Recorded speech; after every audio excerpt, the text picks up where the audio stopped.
nation's strength lies not only in its land or resources, but in the minds of its people. Jai Hind everyone, this is Nana and topic of my today's lecturate is brain drain.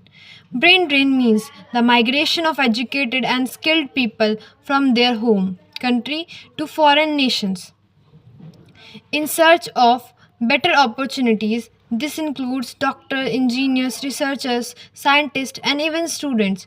In India, this trend started strongly after the 1970s. Even today, according to multiple education and migration reports, over 1.3 lakh Indian students go abroad every year for higher studies, and many of them settle there permanently. India has also been one of the top sources of skilled migrants for centuries, like for countries like the USA, UK, Australia, and Canada. Now, why does brain drain happen?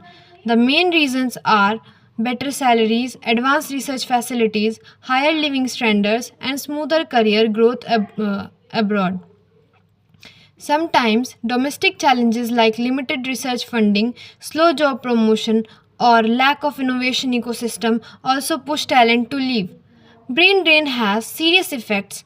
The country loses its top talent, which slows down growth in sectors like healthcare, science, and technology. It also leads to a loss of investment because the government spends heavily on educating youth, but other nations benefit from their skills.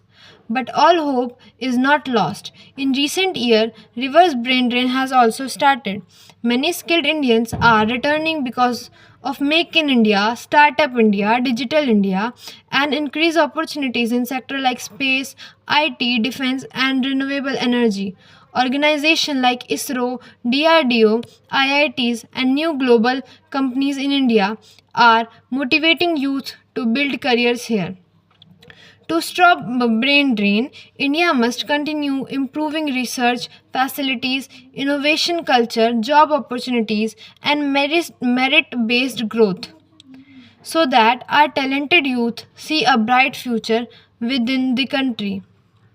To conclude upon my words, I would like to say that retaining talent is not just a policy issue, it is a national priority. If we give our youth the right environment, they will not only stay but also lead India towards becoming a global knowledge superpower. Thank you, Jai Hind.